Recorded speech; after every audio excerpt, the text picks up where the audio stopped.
You know, I'm pissed off that my eyes aren't letting me wear contacts today if you're watching this. But the good thing about being forced to wear glasses today and your eyes being all messed up is I get to look over the top of them and say to myself and say to you, David, what the hell happened to this season?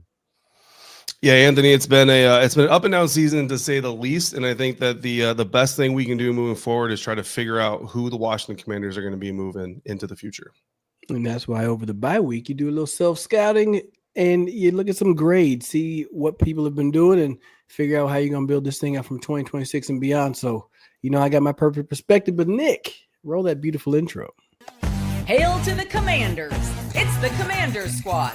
Everything Washington Commanders every week. Covering all the big hits and game-changing plays from the heart of the nation's capital.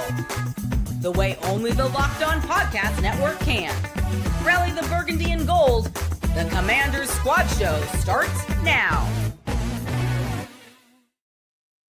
All right, Anthony Armstrong, David Harrison, Nick Ashooh. As we sit here at the bye week, we'll look at still more reports of a potential Jayden Daniels return after the bye. What went wrong at the 3-8 start after, 3-2 start technically that was there.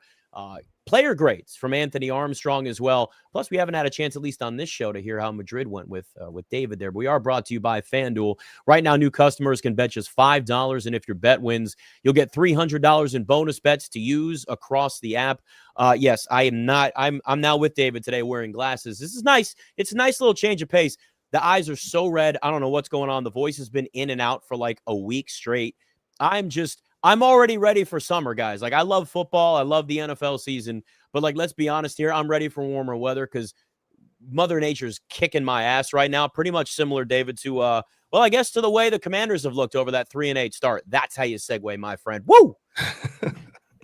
Yeah, no, it's been pretty rough, and I don't know if you can hear it in my voice, but the travel has not been kind to me. It's funny, Anthony. Actually, I was getting made fun of, or getting messed with, I should say, not made fun of, but messed with by our fellow reporters in Madrid, because it sounded like this all week in Madrid as well. But I kept telling them, I was like, I'm not sick. I felt great.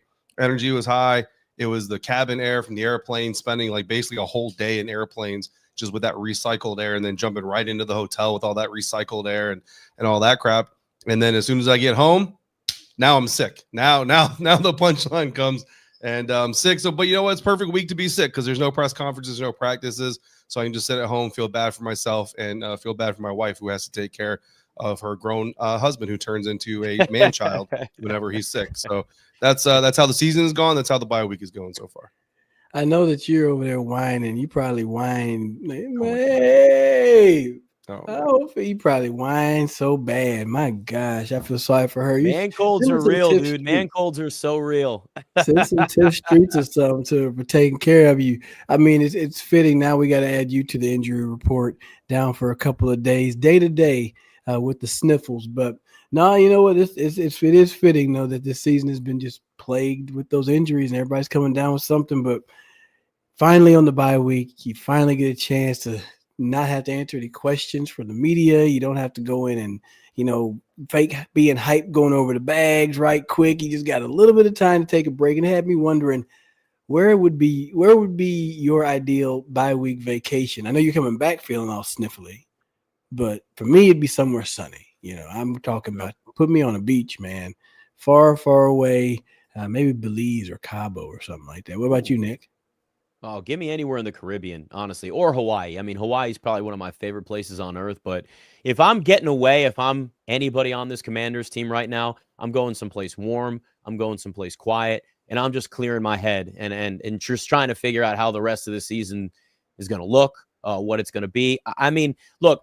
We headed into this season, David, and we went, God, like the expectations are high, but this team, we still see them win 12 games, and you kind of understand, like, okay, they're probably not going to be a 12-win team, but it's going to be something where you at least feel like they're competing for a playoff spot.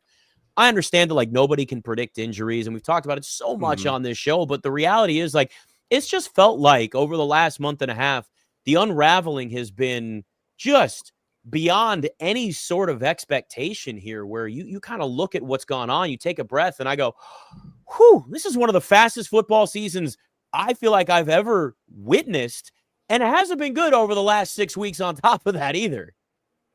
Yeah, man. I mean, it's just been kind of a disconnected season. You know what I mean? And you kind of go all the way through really once you got past OTAs, like OTAs felt good. You know what I mean? Energy was high. Jayden looked good. Trey Amos got himself an interception in one of the practices. Debo was getting, connections on long passes, all that stuff. And even then you had the Terry McLaurin absence, but it was like, it's voluntary. It's not a big deal. And we kind of expected it to go into the first week or two of training camp. And I remember back then having the conversation of, when do you really kind of start to get concerned? And I said, for me, if we get past the New England Patriots joint practice and Terry's not out there, then I start to get concerned. Just the morale of the team, the connectivity as a group, and all this stuff. Because Anthony, players always say, like, listen, I'm out here, I'm trying to take my rep, I'm trying to do this, I'm trying to do that. I'm worried about myself, I'm worried about getting to my playbook and all those things. And I get that, and I'm really glad we get to talk about this right now but I've always had the stance as well, though, because I see everybody coming off the field. And I'll be honest with you, I tried to be the media member to really not bring it up to every guy. Like, I'm bringing Kane Madrano off the field. He's a rookie in his first training camp, linebacker on the defense. Why am I going to ask this man about Terry McLaurin, right? I did my best. But I'm only one person, and I hear everybody else. What do you think about Terry? When number 17 gets back out here, what's going on here? What's going on there? What's going on there? Like, I get it during practice. It's not in your mind, right? Because you're on the stove, right? You're cooking your meal. You're not worrying about everything else. As soon as you step back a little bit, boom, it's right there in the peripheral vision waiting to smack you in the face. And I feel like that's a little bit of a burden, and then it just trickles into all this other stuff. It can build, David. You're right. I remember, even though this was not a contract holdout, but it was that the CBA year where we didn't have a CBA, and then we came back and it was a lockout, and then there was a few days where vets couldn't show up. Certain vets couldn't show up to practice, and this was 2011. And coming back from camp, from off of camp, it was myself and Jabbar Gaffney. We were starting at receiver, and Santana couldn't show up yet. So those first couple of days, I'm running at the starting X. Jabbar is the starting Z. And in my head, I'm thinking, okay, I'm going to go over to the other side. I'm thinking Santana's going to start at Z. I finished at X. This is what my thought process was. Well, when Santana came back, everything shifted. I went down to the third receiver. I only came in and ran deep routes.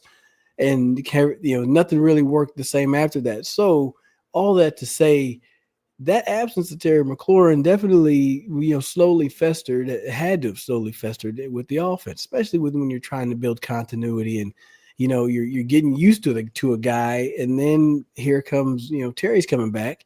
And then you got to try to make up lost time with him. But it's like, I've really been kind of building rapport with here. And now you throw injuries in. It's just like, I don't even know who I'm throwing it to at this point, just trying to throw it to the right place. So it's something that builds, and you try to downplay it, and all those guys are trying to just do their job and run their routes, catch their passes, and tackle people, Nick. But deep down, you're like, man, when is Terry going to come back? We kind of need him back here so we can get things rolling, because there will be times where you're like, shoot, 17 would have made that play, right? But he's not here. So it is what it is right now. We got to think beyond here. I got a pretty decent perspective of how I feel we can look at it. But Nick, what do you think? There was always that worry heading into the season, right, of them being behind. I mean, you're sitting there with Terry McLaurin out, and it's a ton of time, but it's not just him. I mean, you had all of this movement on the offensive line, and Sam Cosmi wasn't a part of it in training camp, and you're dealing with one thing after the other. And look, we knew in terms of the talent level, the expectations were much higher on the offense. A lot of it was obviously Jayden Daniels. That's just what's going to happen when you're looking at the quarterback position and you feel that, like, you're solidified there, which, again, I still do, and we'll get to that in the show. But, like, the defense was always the question mark. It was a question mark last year, but then there were times where they overachieved. There were times where you watched them. Obviously, the Detroit game, in the playoffs is the big one. But, like, they found ways to make things work defensively last year. I know this defense, even fully healthy, it's not the same defense as last year. But I kind of thought early in the season, no matter what, even without injuries, the defense and those vets, if they were healthy, was going to kind of be what carries this team at the very beginning. And then the offense kind of finds a rhythm. Everybody gets on the same page and you move on from there. The problem is the offense never had a full roster, even close to it, and any level of consistency, even for like back-to-back weeks, for them to get to a point where the offense can pick up a bigger load in terms of the responsibilities in a game. And when they're down early in these first quarters, it's like, well, they don't even have the weapons to bring themselves back in this. And, I've watched every first quarter, looked at every stupid stat line and everything going on, and it's like, this just keeps getting worse every single week. So between the digging of the holes, really the season as a whole, David, I would look at this and say, it's almost just like they dug themselves holes or had to dig themselves out of holes that weren't even their fault one way or the other, whether it was the injuries, whether it was guys not there at camp at the beginning, or whether it was the first quarter of a game, whatever the case is, it's just felt like they've always been trapped in a well and they're trying to claw their way out, and they've never been able to come close to that. Yeah, I mean, I think, the analogy I come up with is like an artist trying to paint a picture, right? And last year, they had this palette full of different colors, and especially you just look at the receiver room alone, and I think Cliff obviously has made better use of his palette, to stick with the analogy than Joe Witt Jr. has. But you look at the receiver room alone. I mean, Terry, Noah, Diami, Luke McCaffrey, Jamison Crowder, Olamide Zaccheaus. Like, some of those guys are similar to each other, but what you really have is a nice wide variety of receivers that you can use to do different types of things and kind of take your matchup and say, okay, where does this guy fit? Where does that guy fit? Even after the 3-game losing streak, we even saw Cliff Kingsbury start to use Terry a little bit different and move him from left to right a little bit more than he was before the 3-game losing streak last year. But this year, now it's just kind of a collection of leftover art pieces that you just don't really know what to do with. Like, Debo has never been a centerpiece type of guy, right? Like, people look at the San Francisco 49ers. I was just hearing this conversation this morning. It's like, why are the San Francisco 49ers able to do all the things they're able to do now, even though they still have some of these significant injuries? Brandon Ayuk is out. Brock Purdy has been in and out all season long.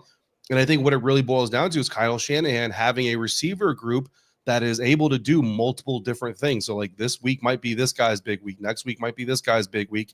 And then you've got a centerpiece, a guy like Luke McCaffrey, that really kind of makes the whole thing spin. Debo's never been that guy. And I think that what you're seeing this year with this offense is really what you saw with the Niners offense last year, when Debo had to be the centerpiece because they didn't have Christian. They didn't have Brandon. So Debo is the guy. Debo has never been that dude. Debo needs to be part of the collective, but right now he's your primary color, and that's why the picture looks very two-dimensional. It doesn't have a lot of depth, and it looks, quite frankly, a little bit boring. I mean, you painting over there. I see what you're doing. It makes a lot of sense to me. And when I think about the San Francisco receiver group, what they also have is longevity in the offense outside of Pearsall, but Juwan Jennings has been there a while. Ayuk, even though he's injured, he's still been there for a while. Flip it to the Washington side, is that behind those top 3 guys that hadn't been available, Terry, Noah, and then Debo kind of off and on, everybody else is new. Everybody else is young. Those guys have not had any reps. And I was thinking earlier, this is kind of one of the perspective shifts that you have to have about this season. Is we came into this thing thinking this was a 3 to 5 year, it's a longer process, but we're getting so, drawn in on one single season and want to blow this whole thing up. This is a long build process. When do they start in the building of the stadium down there in DC? Like 2027? Then they're going to break down ground next year. They're breaking ground now. They're breaking the thing down now. Then they're going to have to build it. It's going to take time to get to where we're going. Fortunately, we got to taste some of that sweet life up there in the penthouse in the NFC Championship game. The injuries highlighted the flaws and the pain points of this team. But if you look at it like this, snaps wise, you're getting key reps for the people that are going to have to provide this depth for you in 2026 and 2027 and beyond. Coming into this season, Jalen Lane was going to be your 5th receiver. He was going to be wide receiver number 5, not even thinking about him catching a pass, barely, right? How many reps does he have on the season? 278. A wide receiver 5 does not have that many. You know what I mean? He wasn't going to much play other than punt return. That's key. Luke McCaffrey, before he got hurt, he ended up with 174. He found his way into the end zone. Hell, Chris Moore has 361 reps. Like, you're getting people that are getting, key reps is going to help us for next year and beyond. That's what I'm looking at now. Yeah, the injuries suck, and, it's easy to try to blow the whole season up, but injuries are the wild card, Nick. That's the one that you can't plan for, especially as catastrophic as they are. To think about the future, I would much rather have this season, injuries and all, where these young guys get this development so then everybody can come back and be that much better for the next year, because your young guys are that much more, seasoned, and then see what you can do with it. I'd rather, look at it that way. Yeah, when you talk about them getting a taste of what it's like to live that life in the penthouse, I mean, that was, again, nobody would trade last season, but in reality, it did kind of set them back a little bit as opposed to a full, like, nobody expected them to win last year than you expected this year. So it changes things a lot. And I think too, and there's a lot of differences between right now and this time last year and beyond. But there's also some of the level of the veterans they brought in on those short-term contracts. Some of them we kind of thought before last season, like a Zach Ertz or a Bobby Wagner, okay, what do they have left? And you got great seasons last year from those guys and others too. But I mean, Zach Ertz and Bobby Wagner are two that really, really stand out with what they did last year. Obviously, from a leadership perspective, that's not going to change. That's who they are, and that's what you're going to get. But on the field last season, you got a more consistent Zach Ertz, fewer mistakes, fewer penalties. Bobby Wagner wasn't exposed as much in coverage, and it just felt like you got a more consistent and you could go down the list of some of these other ones, David, but I look at some of those guys that really exceeded expectations last year. When you're also not getting that this season on top of the injuries, you're missing just another key component that was just a real big part of this team, far exceeding anything last year. Yeah, that's where the when it rains it pours, analogy kind of comes into play, right? I mean, you have all these things going against you already, the harder schedule, the injuries that are happening, the Terry McLaurin holdout, all those things are already working against you. And then to add to it, you have some of these guys that are playing out of character, right? Like Zach Ertz, you just mentioned, with the false starts and the drop passes, and even Bobby Wagner from time to time, just not diagnosing, right? The whole click and close aspect of being an off-ball linebacker, like just not diagnosing as fast. I think Bobby has been, for the most part, pretty solid. I know a lot of people are starting to realize like offenses try to match up their speed against linebackers quite often. But then you have other guys who we thought might ascend a little bit, and then they're frankly just not. And I know we're going to get to Anthony's grades here in just a little bit, but like safety Quan Martin, like Quan is one of my favorite dudes to talk to in the locker room. He's always really smart about the game and really forthcoming with, not giving strategy, but giving, educational pieces of what's going on around the game of football. And last year, I felt like he took much better routes to ball carriers than he is this year. I think this year, like, and Anthony, this, like when you get, I mean, the saying isn't really the same as what I'm going to use it for, right? But like when you're even, right, as a receiver, if we're even, like I've beat you, right? Like as a pursuing defender, you don't want to be even either. Like you don't want to be diving sideways, perpendicular or parallel to the line of scrimmage, rather trying to tackle a guy. That means you've taken a bad route. It means you've taken a bad angle to the ball carrier, and now you're in a place of a disadvantage. And it's just happened too many times this year. We're seeing Quan Martin attack ball carriers at their hip, and he's just diving, trying to make a play like he's stealing second base. He's not getting a downhill angle on them, which is his best, right? He's best as a tackler when he's coming downhill on a guy. So you got to be able to do that. And it's unfortunate when you see a safety, especially, kind of get into that part of I'll call it the yips maybe a little bit, because it's repped, it's talked about on tape, he knows how to do it. We've seen him do it. It's just getting out of his own head and making it happen. And we saw him get, I believe, the least amount of snap share he's gotten all season last year, specifically because they needed to try to make some other things happen, which translates to let's get some guys in there who maybe are going to take those routes to the ball carrier. It's 37 snaps for him. So you said that, I found this website. I'm like, man, this is great. So yeah, 37 snaps for Quan Martin. He's been having a rough season, bumpy season. I was thinking about the injury to Will Harris, and like, was Quanza really supposed to be in that position so much? Is he playing slightly out of position? Obviously, yeah, it comes down to, the basics of just blocking and tackling and doing that thing. But still, there's still, some chance. There's been a lot of moving pieces. And the defense, I don't even think the defense was ever on the same page, right? Especially when you see how you switching to DQ and you get a much better on-field performance. This had to have been a lingering thing. They had their own thing to kind of handle throughout the whole season. You know what I mean? So, hey, lessons learned, right? Lessons learned. We getting our head thumped. We taking some L's. We got to cry about it, but we're going to be better for it in the end of it, Nick, man. We just got to make our way through these. All right, Anthony's player grades coming up, plus the latest on still potentially a return for Jayden Daniels this season, even with the team sitting at 3-8 during their bye week. It's Commander Squad. I'm Cody Rourke from Locked On Broncos, and this episode is brought to you by Peloton. Peloton is shaping the future of fitness with the brand new Peloton Cross-Training Tread Plus, powered by Peloton IQ. This is Peloton's most advanced equipment yet, giving you real-time guidance and endless ways to move, whether you're running, lifting, or you're cross-training with your favorite instructors like Alex Toussaint. It's training reimagined to make your workout more personal. Peloton is built for breakthroughs with features that help you plan, stay motivated, and hit peak performance. You can let yourself run, lift, flex, and go, while Peloton handles all the rest. Plus, Peloton IQ provides real-time strength coaching, tracking your progress and suggesting weights that challenge you so you can get stronger. Plus, the new movement tracking camera, it counts your reps and corrects your form in real time, making sure every rep is safer and smarter.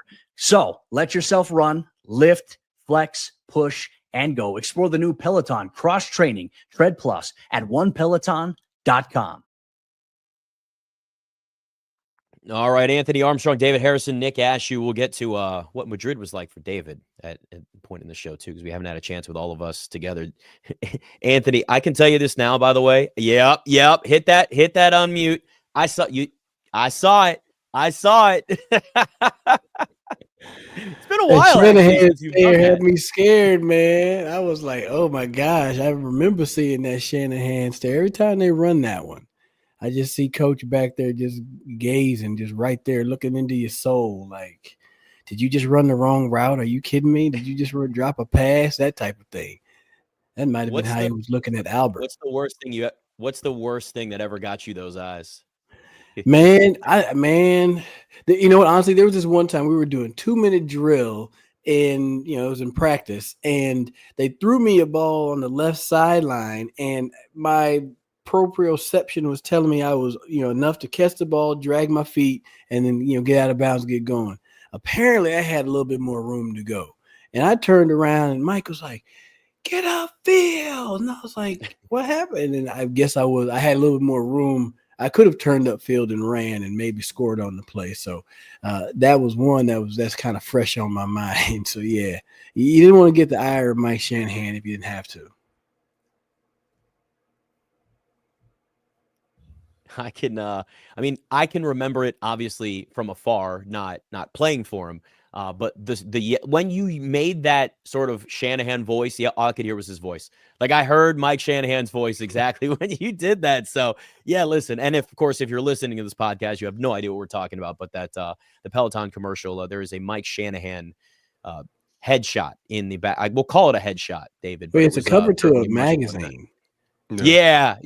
And it is. Yeah, I'm sure there's a level of there's all kinds of memories that Anthony certainly has that's there. All right, so reports are coming out now that Jayden Daniels could still be back, maybe after their bye, even as soon as that, when they see the Broncos, which, yeah, that'd be great right against that pass rush. That's a great way to bring him back. Look, I'm just going to say it. I'm not going to sugarcoat this, guys. Like, he shouldn't come back the rest of the season. Like, I don't care. They're 3-8. This team is not in a position where they need to try to win football games. And I get it. Like, football players are football players and they need to come back. And how do you sell this and that to the locker room and all of these things? I understand all of those narratives. The reality is, at 3-8, I don't care what type of narrative you're trying to sell to veterans anymore, because this team is 3-8 and you have to be realistic and you have to have an understanding of where this team is at this point. This team right now is playing for draft picks. I'm sorry, that's what it is. It's a rebuilding team that is playing for draft picks. And I know players don't tank, and I know guys aren't out there going, hey, hope we have a top 5 pick so someone can come maybe take my job. That's not how it works,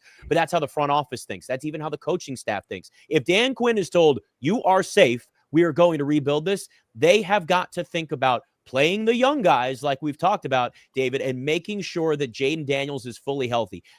Last thing I want to see, especially, is him coming back against that Broncos pass rush and that defense and all those things. But at this point, it just doesn't make much sense, given the fact he's gone through 3 significant injuries already this season. It's just the juice isn't worth the squeeze. No, I totally get that. I get that mindset. You know what I mean? And a lot of people share that mindset. I'm of a different mindset. I think that if he's healthy and he's capable of playing, that you need to go out there and you need to get him the reps, because, I know Kurt Warner did this big. I'm going to call it a hit piece. I don't think he actually has a beef against Jayden or anything like that, but I'm going to call it a hit piece, because basically it's an entire tape diagnosis and breakdown of just bad things that Jayden is doing on the field. And I'm like, man, Kurt, like, where's the good, brother? Like, you know what I'm saying? Like, you can't just come into a film session with a guy and just be like, here's all the bad crap you do. I'm just going to beat you up for half an hour. You got to give a little bit of good too. And there certainly is good things, or there are good things that Jayden Daniels has on tape and has been doing this season in his second season. But part of the problem with all the breaks in the play and the action and the practice and the consistency and all this stuff is you have a young quarterback who has not been on solid ground at all this entire season, and you need to find a way to try to get him back on the solid ground that he was at the end of last year. Because even coming out of that Philadelphia Eagles loss in the NFC Championship game, we all could look back at that thing and say, that was not on your rookie quarterback. Like the wild thing about that is, if I were to tell you a team with a rookie quarterback is going to go to the NFC Championship game, they're going to lose by this many points on the road to the Super Bowl championship, probably thinking, oh, that rookie quarterback probably had a couple of interceptions, bad decisions, whatever. Jayden was great in that game. You know what I mean? Now, late in the game, he had kind of forced some things, sure. But up until that game was pretty much out of hand, Jayden was great. Jayden looked like the guy who belonged in the NFC Championship game. It was other guys that looked like they didn't belong and that the moment was too big for them. We have not seen Jayden have the opportunity to get back on that solid base. And I think you need that. You need to send Jayden into the offseason if you have the possibility to do so, with a solid foundation, with something to build off of. Because right now you don't have anything to build off of. There's nothing to grab onto in 2025 and say, boom, my offseason plan is to take this and run it up the hill to this other checkpoint. And you need to go out there and find that. If you have at least 3 games opportunity to put Jayden on the field, you need to do it, because that one game you put something out there. The second game you go out there and make adjustments, Anthony. That third game you go out there and you reinforce. And if you have more than 3 opportunities, you have more opportunities to reinforce. You send Jayden into 2026 on a solid base, give him something to work on, give him something to go work with his coaches on and all that stuff. And it's going to impact 2026. I understand the injuries, but listen, Trevon Diggs missed the Cowboys-Commanders game because he had a home accident the night before the game, or 2 nights before the game, had to go in concussion protocol. Guys tear their ACLs, knock on wood, in the first day of training camp almost every single year. You can't coach to avoid injuries. You can only coach to produce future success. The best way to do that for 2026 is to give Jayden something to build off of in the offseason. You make a hell of a point, man. I am definitely in team sit your ass down, man. There we go. Everybody in the comments is telling me that nope, play him. There we go. This is, and I can tell you, this ain't science, man. This is just straight up intuition, bro. Fan rushed the field, pulled a hamstring. David goes on a vacation to Madrid, comes back sick. I don't want him to get hurt, right? You mentioned having 3 games in a row. That's been the longest streak of games he's played. 3 weeks, 5, 6, and 7. This misses 8, comes back in 9, gets hurt.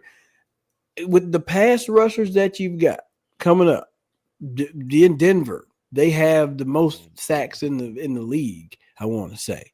Then the Giants, you know how they love to turn up against Washington. You know, Dallas has Quinnen Williams, and they have been some people that have been making some noise with Digazoo. And so there's just a lot. It's not like you're going up against some cupcakes. You get what I'm saying? Like, if I was going up against some defensive fronts where it's like, we should be cool. Like, you know, if I'm looking at Myles Garrett twice, I'm like, might not need to add him to the gravy. You know what I'm saying? So I'm leaning on the side of just leave it alone. And the biggest reason is he's not even getting to work with his best, tools and toys. Is Terry going to be there? I don't know. Right? Debo will be there, but everybody else is just interchangeable pieces that are trying to find their way onto the field. It'd be maybe if you had Luke and Jalen that are at full tilt.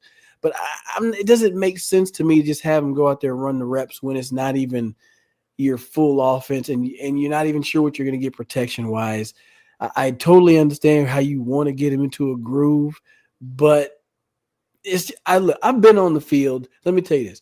When I was with Dallas in training camp, the 2013, all off season, I was running with the 2s. It was Des Bryant and myself. On the other side, Miles Austin, Dwayne Harris, and they had drafted a young fella, Terrence Williams. And I'm running with the 2s the whole time. And there was a point where Jason Garrett said, put Terrence in and just take me out. But every time I went to the preseason game, I was working with the 3s and the 4s. So when the timing of the route wasn't working or the pass was off, I look bad, but like, it doesn't help Jayden. That doesn't help you build anything if you're not getting the high octane, you know what I mean? I need you to operate at full tilt if we're going to be out there as an offense. And if I can't get everybody out there that's going to, solidify that for my quarterback, I don't want him out there, Nick. And listen, you're in a spot here where, like, I get the whole idea of getting him in a rhythm if it's the preseason, and you make the argument that like that rhythm carries over to the regular season. But even if he has a couple of games late in the year, you still have an offseason, you still have a reset, you still have all these things. And I get it. Look, I've admitted many times to you guys that there are scars there, that like covering this team, following this team, fan of this team, all these things, it's there. I remember the things that have happened in the past year. So does that play into my feelings on this? Absolutely. And I'm more than willing to admit that. But it is also looking at where we are at 3-8 and Denver coming up next. And Denver's one of the hottest teams in the NFL right now. We've talked about that defense. We know the schedule is a lot tougher. We've got the back end of the division at the end of the season. I mean, you get to this point where you go, is it really worth it? Is the risk worth the reward? Yes, it's football. Yes, guys can get hurt anytime. Yes, I understand all of these things, but the reality here is that you just have to kind of look at, in my eyes, I'm looking at the risk versus the reward, and I just don't see enough where that's going to work. I get it. Like, I understand. Yeah, but like, what? I see you're making a face, Anthony. That my only caveat is this. If this team was in a better position, like to go to the playoffs, right now you're sitting at 14th in the conference. You're ways down there. If we're sitting in maybe like 9, 10. Oh, that changes everything. You know, I'd be like, put the kid out there, right? Like, let's give it a go. Changes everything. I don't say, hey, punt on the season. We're just going to purposely fall. No. Like, we're already not looking good. 1-6 in the conference. So it's not looking good right now. That's why it doesn't make much sense to throw them back out there, especially when you got teams that are trying to dial it up. You know what I mean? It's division games, Philly twice. You met Nick Sirianni would love to try to make a fool out of Jayden Daniels and the Commanders to go into the end of the year. Hey, you shitting me? My bad. You ain't gonna have me out there doing that. No, sir. No, sir. I'll tell you this, but the whole point, and Anthony, you kind of touched on this in your initial comments, right? Is you try and go out there to build on something. And I'm a dog trainer, in history, like that's my whole thing. Is like, and the thing about training and development is you also have to understand when there's a time to kind of be like, okay, look, we need to hit pause. We're not really doing anything productive. We're only going to hurt ourselves, even if it's not injury. And if you get to a point in the season where you're like, listen, we're putting that Jayden out here, it's just in peril. He's losing confidence. He's losing this. It's really not all that worth it. Then as a trainer, as a coach, whatever synonym you want to use for that position, you got to make that decision. Because at the same time, you might need to lean on your veteran backup at some point in 2026. So getting Marcus Mariota those reps is also valuable. But the only way you know that is if you at least put him out there to begin with. Having Terry or not having Terry, I think is obviously another big part of it. Look, I wouldn't hate if these 3 games came Giants, Eagles, Cowboys. Giants, Eagles, Cowboys. You got the Eagles in Week 18. You shut them down again. You say, okay, we're gonna take this last game and we're gonna get other guys some experience. But we do Giants, Eagles, Cowboys. You get 3 games in the division. Maybe you get 3 wins in the division. And I'll tell you right now, you might lose to the Broncos. You might lose to the Vikings. But if you can get those 3 division wins with Jayden, with Terry, you get some good production. That's a good way to go into the offseason. The only thing I will say is this. And Nick, I know you're going to stand by your word. Anthony, I know you're going to stand by your word. So this is for everybody else out there who might be a little bit more finicky. If they shut Jayden down, you say you want them to shut Jayden down. They shut Jayden down. Here's what I don't want to hear your butt saying in September. Oh, see, all them games he didn't play last year, and that was off to a slow start in September. Yeah, you should have probably played him. I don't want to hear any of that revisionist crap. If you were going to stand on that today, which Nick and Anthony, I know you will next year, but if you're going to stand on that today, remember, you're talking about Jayden Daniels not playing football, meaningful football, from end of October until September. That's the break we're talking about Jayden taking if that's the way the team goes. Not that we have a decision in it. But if you're going to stand on that here, November 19th, 2025, make sure you're standing on that again, September 19th, 2026.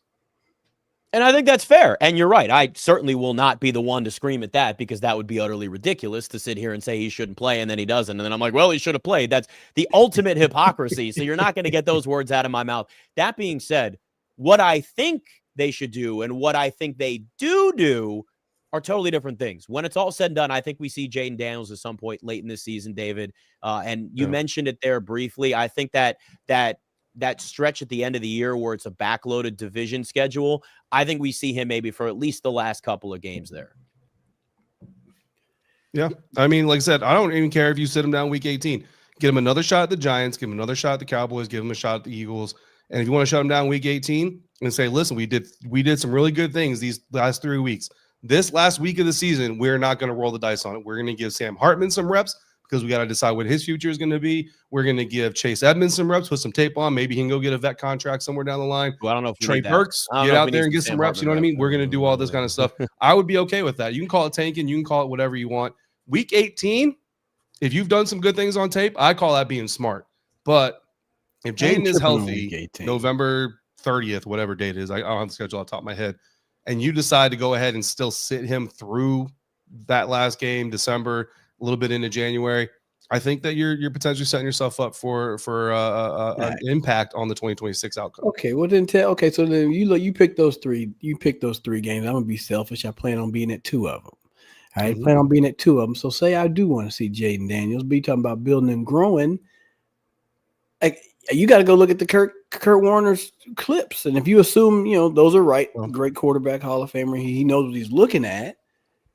If you're not seeing the growth and the improvement, because like some of the throws, like a lot of folks say, the injury happened on a throw that he could have thrown the ball away and he shouldn't even got hit.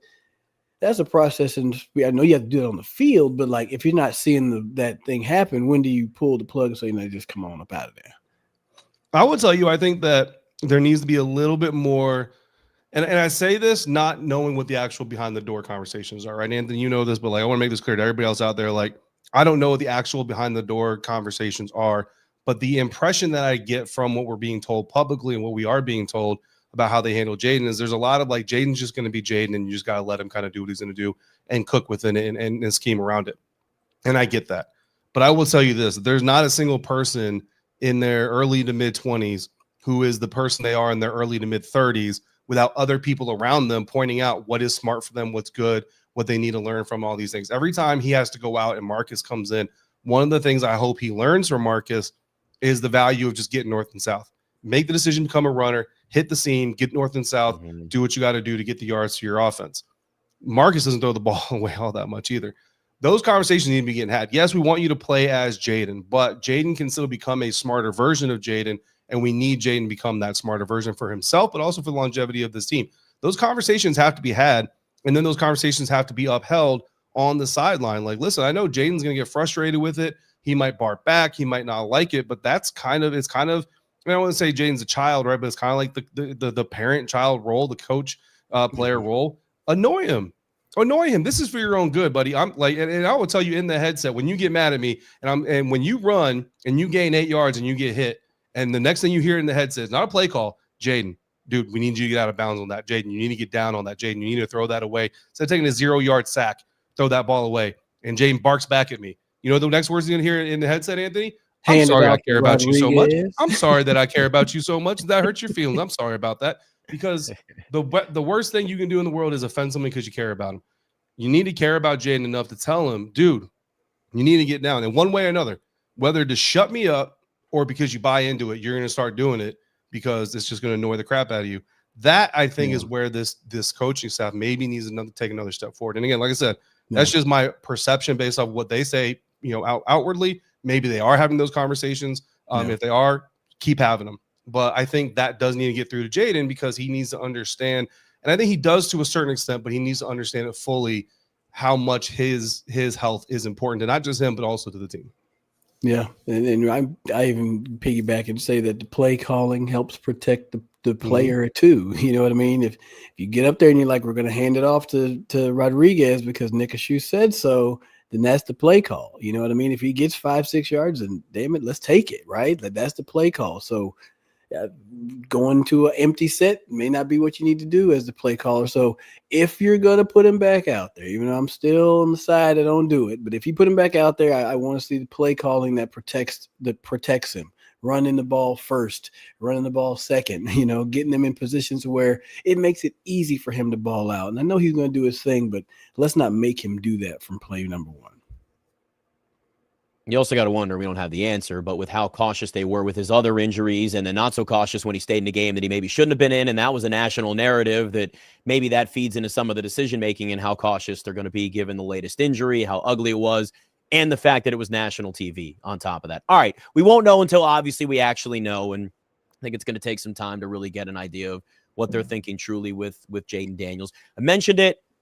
Next, Anthony's player grades. We're going to open the floor to him. He's got a bunch of guys he wants to look at. I don't even know which players he's going to talk about. So this is a surprise to literally everybody, which is the best because this is a chance to really see who stood out in a good way and who stood out in a bad way at this point in the season, with the Commanders sitting at 3-8 during the bye week. It's Commanders Squad.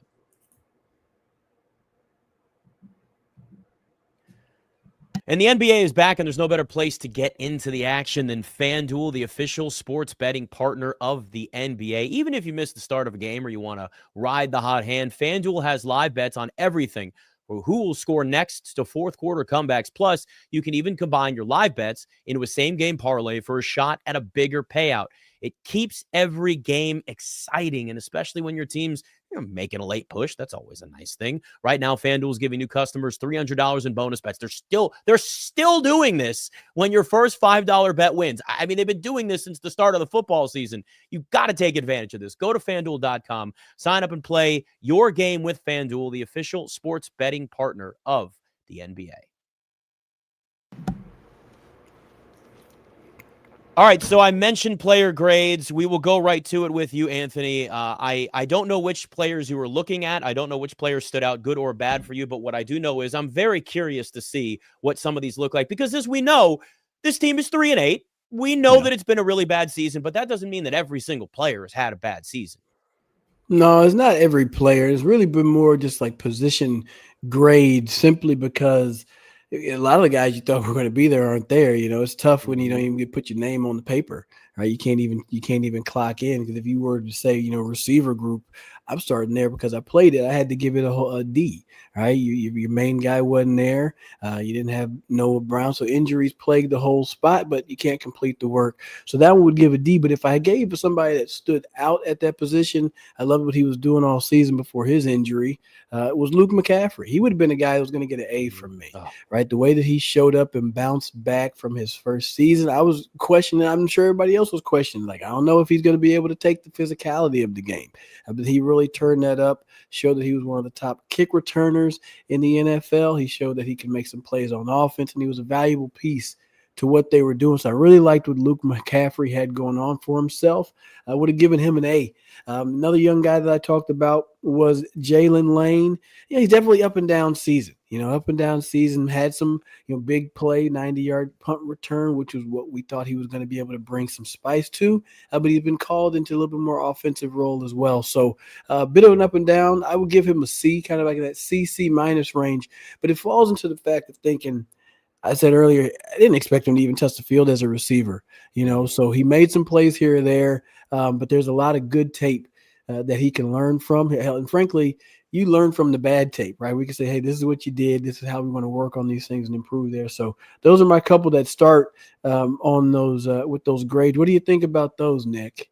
What do you think? You got the glass on. You look like a professor. Well, as I examine what you've said so far, it's, by the way, you guys have no idea, but like when I do this and put the glasses down over I can't see a damn thing. I am so blind. It's unbelievable. I know LASIK. I know I could do anyway. Nobody cares about that. But what I will say is Luke McCaffrey, seeing his season end the way that it did, and with all of the negatives that have certainly happened this year, he was such a strong positive for this team from kick returner or a receiver or just the plays that he was able to make. It just felt like he was continuing to get better and better as the season went on. There was certainly a level of I guess hype maybe isn't the right word, but let's just say there were people looking going, he's got those McCaffrey genes. I don't know. Is he going to be like his dad? Is he going to be like his brother? And again, last year you weren't going to get necessarily a consistency from him, but you started to see more. And man, it's like every time he touched the ball as a returner, it was a 30, 40-yard return. I mean, he was one of the best returners in the NFL, David. And when you sit and look at some of the catches he was able to make, especially that sideline one in the last game before he got hurt, and you just look around and go, God, what could have been? There's a lot of other names that are mentioned first, just given the fact that, yeah, I get it. Like, he's not the biggest star on the team, but he was one of those guys that I think had been healthy as the season went on. You're really starting to talk more and more, David, about the improvement of Luke McCaffrey and really his contributions moving forward to this team. Not that won't be the case next season, but he's going to be much more out of sight, out of mind, I think, for right now until next year hits. Yeah, Luke as a return specialist has been great, right? And I think he really took strides there. I think he's been doing a really good job there. And I love to see, I'm looking forward to seeing him back in that role. As a receiver, I do think he took some steps. I think he got better, certainly. How much better, I don't know. But I think that part of the problem is we go back to those reps, right? And consistency and all those things. And I went back to his college tape And something that really stood out to me, this isn't tape, this is data, but he had the second highest contested catch rate in college football his last year at Rice, which shows me two things. One, Anthony, great hands, great ability to like high point track, all those things, go get the ball. Two, the man can't separate. Because let's be honest, at Rice, you're not playing Bama, you're not playing Ohio State, you're not playing all these guys. You're playing a bunch of dudes who are either selling cars, insurance, or houses, right? Like, and you can't separate from them. That's what we see in the NFL. He can't separate. When he does separate, it's because the scheme gets him open, which is great. Those things are supposed to work hand in hand too. Like don't get me wrong, I'm not like trying to bag on Luke saying like, oh, he only gets open when the scheme opens. And well, the scheme is supposed to open him, so that's okay. But I think at the end of the day, he's going to be a receiver in his career that has to have things created for him, and then he can take advantage of those opportunities. So the offensive coordinator's got to be in sync with what his receiver can do, and then the quarterback's got to trust him, because it's hard to throw a ball into a contested catch situation when you don't trust the receiver. And I know that Luke and Jayden did a lot of walkthroughs, pre-game, pre-practice walkthroughs together and all those kinds of things. But really, Anthony, I feel like the only way to build that contested catch trust is to what? Throw contested balls, right? And Jayden Daniels is a quarterback that actively tries to not throw those contested catches unless you're wearing number 17. So how do we, that's a challenge to me when you're Dan Quinn and Cliff Kingsbury and all these things. How do I get Jayden and my contested catch receiver, Luke McCaffrey, to a point where they feel comfortable and Jayden feels comfortable enough trusting him in those situations? You got to put him in those positions in practice. And to me, like going into next season, because Luke's not coming back this year, you got to put him in those situations in preseason. I would almost, Anthony, draw it up and say, I want Luke in a contested catch situation. Jayden, I want you to throw this. Let's go find out if we can trust this guy to come up with these catches the way he did in college. And let's do it in the preseason when if it doesn't work out, the only person that hurts really is Luke. Yep. And kind of circling back, that talks about just the quarterback position. I feel like being a little bit too safe with the football in some instances. You have to force the ball downfield, and seeing Marcus do it a little bit later on in the year, doing it to Jalen, like just taking the shot helps. And you talk about him having the second highest or the highest contested rate. A lot of that is just folks go sit there and say, I don't think this guy is going to run by me. Right. And that's just straight up off like, he's a McCaffrey, but I don't think he's going to run by me. And if they don't trust the speed, and he can't get away. But the cool thing is he can develop those skills. At first, like last year, it didn't even look like, I wasn't worried about him playing receiver. It was just like physically, like you're not showing up physically enough to even play on this field. You're going to get yourself hurt. And then you saw it, I think it happened later on in the season, but now he's showing up playing fast and physical. He'll develop the receiver skills. His daddy was one of the best to have done it, and he's been running around. So he'll be a better receiver as it goes along. But that would be I'd still give him an A, just especially where he came from. O-line group overall gave them a B. I think they kind of settled down, wasn't great, but they still settled down as the season went along. Don't want to hang there too long. One that I was definitely a little bit critical on, and deservedly so, was in that tight end group. My man, Zach Ertz, man, I got to give him a D. It's just not been the season that you expected. And then also, as a group, is kind of rough because you haven't gotten to see the younger players get in as much. The Ben Sinnott hasn't made the big strides that you want to see him earn those reps. John Bates done his thing. He's been the blocker, and that's what you want him to do. But we've all been looking for somebody else other than Zach Ertz to stump out of that room, and they haven't gotten it just yet. So we're interested to see how they want to handle that within the offseason, David. I think the way you handle in the offseason, you go sign Chig Okonkwo, who is set to become a free agent from the Tennessee Titans roster this offseason. And if he's got a good agent behind him, he will go pursue free agency because the Titans are going to franchise tag him. And he can be your new number one tight end. You go draft another guy. Ben Sinnott, Colson Yankov are two guys who really haven't proven that they have a whole lot of diverse potential for the offense. Both of those guys have their roles. Ben Sinnott as a blocker has been solid when he's called upon to do that. Colson Yankov as a special teams contributor has been solid when he's called on to do that, and that's great. But again, you got to be able to do multiple things in this league in order to go out there and play consistently, and especially for an offensive coordinator like Cliff Kingsbury, who I've been a little bit critical of lately, saying that this man has a reputation for being one of the most creative offensive minds that we've ever seen. He's an innovator and all these things. And I watch his offense nowadays, and I'm like, it's kind of boring. But again, go back to that earlier art, analogy I had. If you're giving him a palette with three colors, what kind of a painting do you really expect him to paint with, right? So how much of that is Cliff? How much of that is what he's working with? Well, Adam Peters, if he's working with a dull palette in the tight end room, Zach Ertz, maybe he's on his way towards retirement. John Bates, love the man. He's the number 2 tight end for the entirety of his career. Benson hasn't taken the reins. You got to go get, I would say, 2 cracks at it. You go get Chigakonkwo in free agency. He's not going to break the bank. And then you go draft yourself a guy day 2, maybe early day 3, who looks on tape like he can do all of these things. But I think really, Nick, the key thing is, again, and everydayers on Locked On Commanders are going to hear this more times than they want to this offseason. You got to operate based off of what you know. So if I'm drafting a tight end in the NFL draft, I'm not drafting a guy who only blocked in college, but I think has the tools and traits and measurements and all these other things that I can turn him into a receiver. No, I need a dude who caught and blocked in college, and I know he can do it at that level before I bring him to this level on my roster. Yeah, to bring a guy in at any position and say, like, you see the tools to maybe develop them as something else, that's a luxury. That's not a necessity. And right now they've got too many necessities, and there's too many open holes on this roster for them to play around with anything like that, other than maybe a 7th round pick when you fulfilled all of your other needs, which, Anthony, is, I mean, it's a lot. This team certainly has a lot of needs. And as you know, we've kind of gone through some of these positions. Yeah, we look and go, like, there are things that are going to make this offseason massively important for them. And they don't have the same amount of draft picks that they did last year. They had 9 last year, 6 this year, as of right now. And, you know, they've got a lot of money in free agency, so they can go out and certainly spend that. But, you know, I'm sure as you've kind of gone through this and really looked deeply at all these different position groups, like, we just realized, like, damn, they need a lot this year. They need a lot, but I think they just ultimately they need to be healthy. I've said that this was almost a medical red shirt, right? You can't say that it didn't happen, but it's just like a medical red shirt. It ends up being a huge developmental year.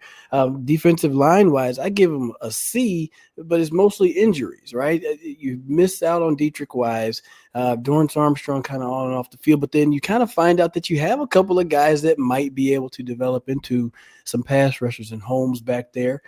So that's a good thing. The linebacking core, I had to give them a D, just a D so far, because, hey, the season is not over with, right? Maybe these guys just light it up the rest of the season, but right now it's a D. You know, we've talked about it ad nauseum, but I do like what Jordan McGee's doing. He's making some mistakes, but he's on the field. He's on the field. He is showing some side-to-side speed. That's something that's going to be helpful, and we need that at that position in this season. I've found this website, so I got to use 185 snaps on the season. In comparison, Bobby Wagner has 704 snaps. Okay, he's played 99% of the snaps. He's on the field. You can't take him off. But being able to have Jordan McGee out there, learn from him, I think that's going to be big, Nick. Yeah, it's just this offseason, the more that I think about it, if they're not, I just don't know where the balance is. Maybe you guys have a different answer here for me. Like, I don't know where the balance is between, like, young and spending money in free agency, right? Like, because we've obviously seen that before. Maybe you have an answer, David, not necessarily what they're going to do, but what you think they should do. And both of you, maybe in your own spots here. But before we, wrap this up next, and kind of look ahead to the second half, or it's not even the second half, but you know what I mean, post bye for this team. I think to kind of wrap all of this up here, we know they need a lot. We know that a lot of these position groups have been massively disappointing, injuries or not. But at the same time, it's like, how aggressive are they going to be this offseason? We know they want to get younger, but some of that can be in free agency. I'll be curious to see. And again, I don't know the answer, David, is like how aggressive they're going to be money-wise and spending this offseason to get committed to some big contracts when they've got other ones that are coming up as well that they're going to have to either decide yes or no to with guys already on the roster.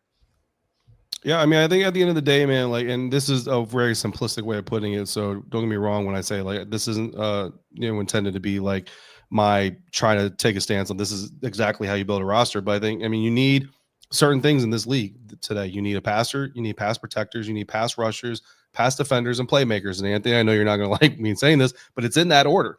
And I say it's in that order because if you have the passer, the pass protection, the playmakers are going to get open eventually. You don't need the 5th overall wide receiver. You don't need the Jamar Chase. You love to have him, don't get me wrong, but you don't need him if you have the pass pro and you have the passer to make those things work. Receivers are going to get open, but you need the pass rusher. You need the pass defenders. You need those guys. And if you don't have those 5 things on your roster, you have to go get them. Like before you do anything else, you have to go get those guys. Because we saw it. Like last year, let's be honest, like last year, this defense could not stop the run. But guess what? They still made it all the way to the NFC Championship game. This year, this defense can't stop the pass. And they're not going to make it. They may not be allowed to watch the NFC Championship game, guys. Like, you know what I mean? You have to have those 5 things. So if you don't have those 5 things, which, look, this team has a passer. Pass protector, I don't know. Their offensive line is mid-level in pass blocking efficiency. I think there's some room to grow there. Pass rushers, they certainly don't have. Dorrance Armstrong's coming off of a major injury. You have to operate off what you know. You don't have a pass rush, bottom line. Pass defenders, you don't have a lot of those either. And then playmakers. We would love to see that. I think all of us, like with Terry, with Noah Brown, with Luke, like we're all like, go receiver, go heavy on receiver. But listen, honestly, like you got to get all these other things first. If you go get Terry McLaurin and you go, if you bring Terry McLaurin back and you go draft Carnell Tate out of Ohio State and you go sign, I don't know, Anthony Armstrong to a 5-year, $50 million deal in free agency, that's great. That's fantastic. But when Jayden's running around for his life, Anthony Armstrong's going to be out there. I'm wide open on this side of the field, but Jayden doesn't see me because he's running around for his life. Meanwhile, on the other side of the field, we're putting up 40 points, or giving up 40 points to the Seattle Seahawks, so we can't stop nobody. But hey, we got Carnell Tate on the roster. I love Carnell Tate. I'm an Ohio State guy. There's helmets in my background you can't see right now. I love Carnell Tate, but Carnell Tate is not going to fix this team in 2026. And I say that very preemptively because I'm telling you right now, it's coming. Carnell Tate at number 7, number 9, whatever point it's going to be. And I'm going to be the Ohio State fan to sit here and say, nah, don't take Carnell Tate at number 7, number 9. It's not going to work. You got to get the rest of the pieces in place first off. So, I love the linebacker conversation and all that kind of stuff. But to me, that's all secondary. The rest of the stuff has to get fixed first. Mm-hmm. Got to be able to get to the pass rusher. Got to get to the passer. I'm sorry. That'd be my first one, right? Anybody that's going to get back there consistently that can be a threat. That's going to actually turn some heads. I know the big talk is everybody wants to lose to get up high to then trade for more draft picks. Mm-hmm. And you don't know what you're going to get out of those. You really have to scout really deep to be like, okay, if we're up that high, do you really want to drop that back that far? And then have multiple draft picks so that you can be proud of having multiple draft picks, but are they going to be impactful players? So it's going to be all over the scouting department to see how good you can do. But I know there are a lot of really talented tight ends in there. I know that's not a first-round position, but you mentioned it earlier. There are some tight ends that are going to be out there that look like they can pass block, run block, catch passes, and do everything you need them to do. Yeah, there's no Brock Bowers in this draft. That might be the only time where you're obviously looking at that direction, but that's not where they're going. Anthony, anybody else you want to toss out before we look ahead to the post-bye stretch for this team? I give Trey Amos some love, man. Young rookie hopping out there. You're going to get targeted and people, went his way. He held it down. He's on, got ran over a few times in some, piles on some tackles, but that's football, man. So he showed up, did a great job, and I give him like a B+ or something like that. So I'm happy for that. But overall, secondary, nothing. Nothing. Nothing. That's one of them one the teacher give it to you where they fold the paper up and hey, come see me after class. Yeah. Don't even worry. Yeah. Just come see me after class. That's what that is, Yep. And so and they know it too. So this ain't no news. Yeah. I think that's like Anthony was watching my entire high school career all of a sudden. David, come see me after class. Well, listen, I think right now fart noises are the only thing we need when it comes to describing that secondary. I think everybody probably agree at that point. All right. Could any changes be coming before they see the Denver Broncos out of the bye? And what does the rest of the season look like for the Commanders? It's Commander Squad.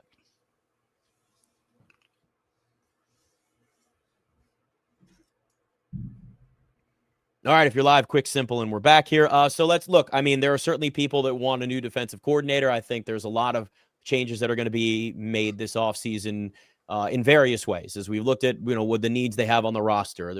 Dan Quinn is now calling the defense, which looked, better certainly against the Dolphins. Whether or not that lasts forever, I'll just kind of leave the floor open here at this point, guys, because we're obviously speculating here.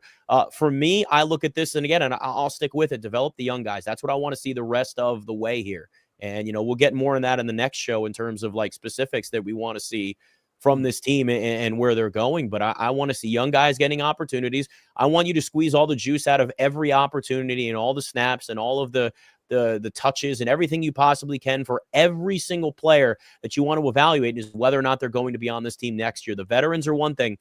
It's the younger guys and anybody else that's out there that you can give an opportunity to just play out the rest of the season. Jayden Daniels, we already got to. That's a whole other conversation there. But the rest of them, David, I just want to see this team at least use their time wisely, right? Like we're talking, if you're in school, you want to use your time wisely so you don't get the folded paper handed to you or you get, see me later after class.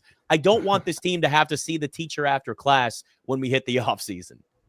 Yeah, no, I mean, I totally get that. I'll tell you what I want the front office doing. And, I don't know if this is Lance Newmark or I don't know who it is, but I want these people watching the Tennessee Titans defense. And there's a Commanders fan looking up like the Titans defense, like, oh man, are they that good? No, like they're 26th overall in total yards, 24th in passing yards, 27th in rushing yards. But here's the thing: when you look at their scheme, you look at the way that they try to play defense, you look at that system, and you say, man, this is a defense. If they had some horses, they might actually be pretty good. And I look at Denard Wilson, comes from the Baltimore Ravens coaching tree, the Harbaugh coaching tree, comes from that system. He's different. He's different. Something that Dan Quinn talked about when he got this job or took this job was understand you can't just copy paste what you've done in the past and be successful in the future. Mm-hmm.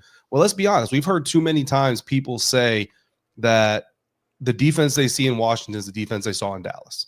Mm-hmm. We've seen that too many times. We've heard players talk about that too many times. So you need to bring in a defensive coordinator. If you're not going to run it back with Joe Witt, which I will tell you right now, there is a possibility they run it back with Joe Witt. I'm not going to get into it, but I'm just letting you know that right now. Then I think you go out there and you try to go after a guy like Denard Wilson. The Tennessee Titans are going to bring in a new head coach. Most likely that head coach is going to bring in his own staff. Denard Wilson might become available, and if so, I think you bring him in. Comes from a different school, comes from a little bit of a different tree. Combine that tree with Dan Quinn's, right? Like I don't know, Anthony, you probably know the phrase that I'm looking for, but make a new tree, right? Like take that one, take this one, make a new tree, do all those things and see if we can't get this defense with better pieces and a little bit of a different approach to be better in 2026. That's what I'd like them to do with the rest of the season, on top of what Nick already said. Well, I got to go back. I lost a piece of paper that fell down. One of the grades, Chris Rodriguez. Duh. Yes. Got to give that guy an A. 30 hey, he's snaps. a free agent, too. Yeah, he's going to have college. He's going to have college. Yeah. He's going to make himself some money somewhere if it ain't here, but I think they need to get him back, and they need to make that commitment to work with him. And, in the offseason, you mentioned changing things up for the defensive side. You got to self-scout and change some things up on the offensive side.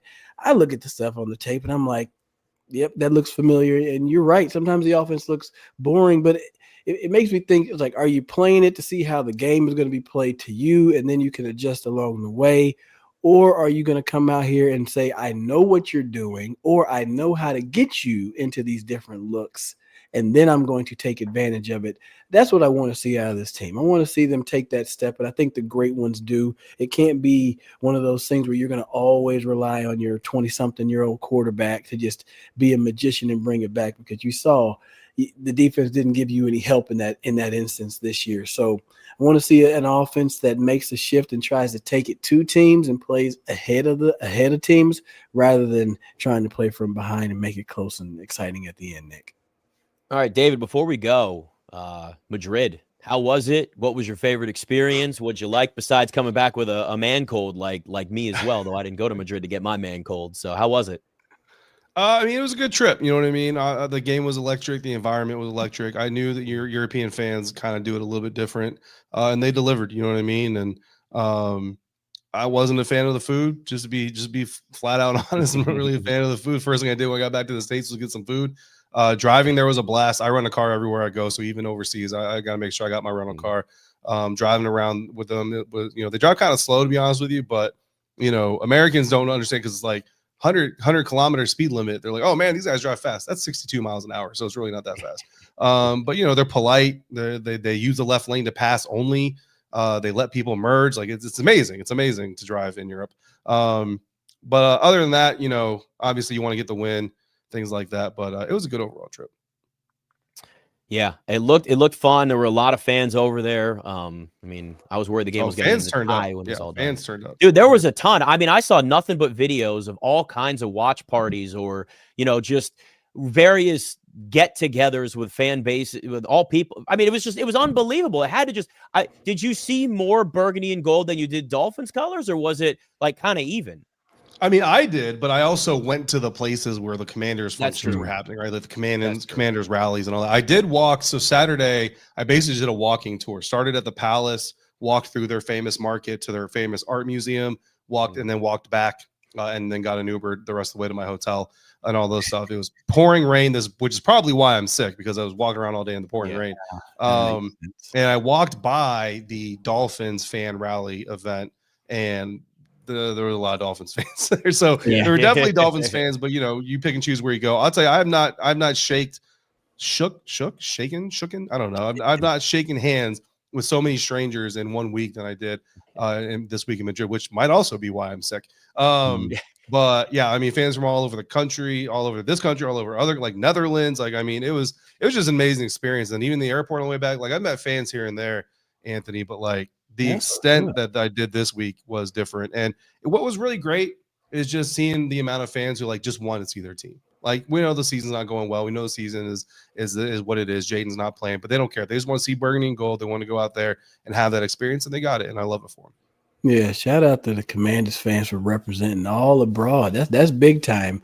I loved seeing like the random former player jerseys that you just be like, where did you get that Julius Peppers jersey from? Like, he hasn't played in years. Or I think I saw a Jason Campbell jersey randomly in the stands.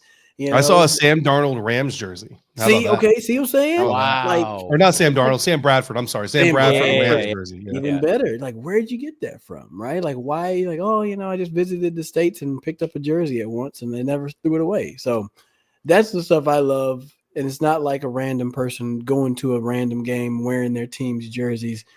These are folks overseas. They're like, American footy's on. Let's watch it. Yeah, American footy. Love it. American footy. Sam Bradford. That's a name I have not heard in a while. All right. For David Harrison, Anthony Armstrong, I'm Nick Ashooh. Make sure you subscribe to Locked On Commanders YouTube channel. And, of course, wherever it is that you get your podcast, whether you're watching, whether you're listening, even through this tough season, we will be here the rest of the way. We will be here post-bye. We will be here looking ahead and off-season and what this team is going to do. A lot on the table, a lot to do, but still some season left. It's Commander Squad.